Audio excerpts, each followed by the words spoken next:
because of what he used to do. Ghost has been in operation since 2018, and I've never shied away from talking about people in professions, my own included, people from this own agency, that Ghost has identified and arrested because of the position they have. And that's why we're going to talk about this guy. Morningstar was hired in 1997 by the Detroit Police Department, made it to the police academy, never worked the road there. He transferred from the Detroit Police Department up to Millington. And our records reflect that he worked in Millington for 6 years in the late 90s, early 2000s. And then from there, he worked part-time for the Cloud Police Department about 1.5 years.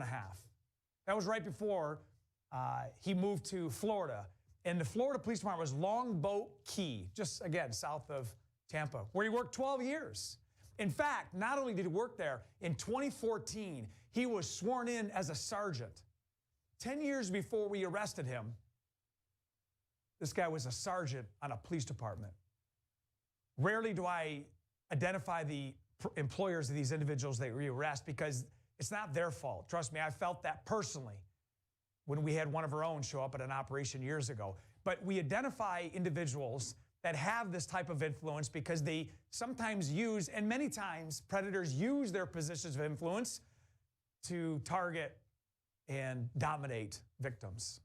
This operation with Ghost, in cooperation and in partnership with Chris Hansen, you may have heard we identified and arrested a police officer, but David Layton, the prosecutor, just authorized, and we were able to swear out on the 6th of August, count 1, child sexually abusive activity, count 2, using a computer to commit a crime, count 3, accosting a child for immoral purposes. Now, mind you, this is an operation. It's a sting. When Morningstar answered the call of our sting, he responded because a trafficker was selling a 15-year-old. A trafficker was selling her 15-year-old in the city of Burton. Prior to him coming to the location, he stopped at the Kroger on Bristol Road to review the conversation just to make sure that he heard right, that he read right, that she was actually 15. He wanted to pay the trafficker $125 to have sex and an extra $25 for the young victim to urinate on him. I know it's hard for families to hear that, but we've always been transparent in these investigations, not just to demean or humiliate. That's not my intention, but it's to send a message that predators are among us and Ghost will be there to find them. Ghost is not just the sheriff's office. It's all the agencies that we work with, including the Burton Police Department, the State Police, the FBI, Secret Service, Homeland Security. Ghost is a sheriff operation that's inclusive to all agencies. We're so thankful for those that make it work every single day, for the chatters and the decoys. Our Ghost operators, if we didn't have the chatters and the decoys that we have, we would not find people like this guy. So here's my concern. He knocked on the door and Ghost answered. Has he done it to someone who wasn't Ghost? If during those time periods, if there's any interaction that you may have had that you feel victimized, that you've never been able to tell your story, please come forward. I will tell you that the warrant was just authorized. And Morningstar has yet to turn himself in or given him until 5 o'clock because we're out looking for him. And he needs to go either to this facility, the Genesee County Jail, walk in the main lobbies, turn himself in, or go to the courts. But you have until 5 o'clock. We're going to continue to find you. But after 5, we're going to send more assets. I say this because I have to use the platform of the media in order to send the message. But we can only do our part. You need to have conversations with your loved ones. People in authority, you need to watch to make sure that they're being held accountable, that people aren't putting themselves in positions over others, because sometimes they use that trust, they use that grooming tactic, even to adults, to open up the vulnerable door to young people. That's what happened in this scenario. He started communicating with what he thought was an adult who was selling a child. And then he came for that kid.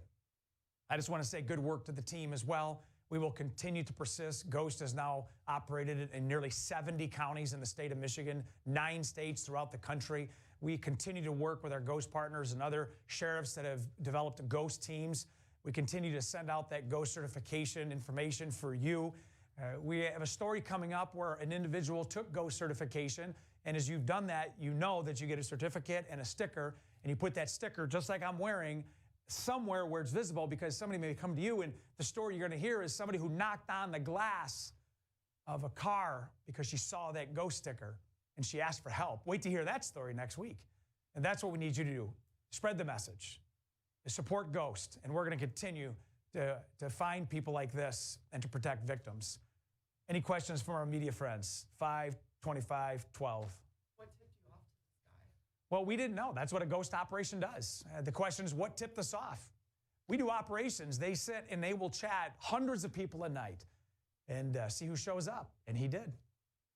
What do you want, parents, what should they talk to their kids about? Say, if they're talking to a law enforcement officer or anybody and things aren't right. Yeah. The question is, what about talking to kids and parents? This is even beyond the kid-parent relationship. These are teachers. We're just a couple weeks from going back to school, and you have people in youth groups, and you have, traveling that's going on. This is something that has no borders. There is a predator mindset that we've shared, even in our ghost certification, where they seek to find prey. Just be open. Share this story and let people know that they're out there and they look like normal people, so to speak. And I think that's the message, is just be aware and know what to look for. And what do you want to say to victims, survivors, who may be afraid to step forward? Well, you bring up a great point. There's a victim and there's a survivor. And I focus on the survivors, people that have gotten their story out and they've seen that someone's being held accountable. Those survivors. In fact, I'm wearing bracelets made by survivors through Ring True. These are made by survivors. This bracelet right here is one made specifically for ghosts, and they have to be elevated, male and female, young and old survivors. But they can't be a survivor unless they identify that they were a victim and maybe that story hasn't been told. You can come to us. We will give you your voice. That's what Ghost is. We give the voice to the voiceless. You said he's hanging out, possibly in Burtonsville. Could be. Maybe I'm talking a little premature, but you said his last employment was in Florida, is that correct? Yeah. He transferred back up here? Right. He was not an active police officer at the time of arrest. He did not have identification on him. He did not have a badge or a gun. So we know that he was no longer employed. I don't know from Longboat what they did to end his employment, but I know he's local, and we have Ghost members and patrol out looking for him. Thank you very much. Again, be safe, and if you need your voice heard, you come to us. We'll take care of you.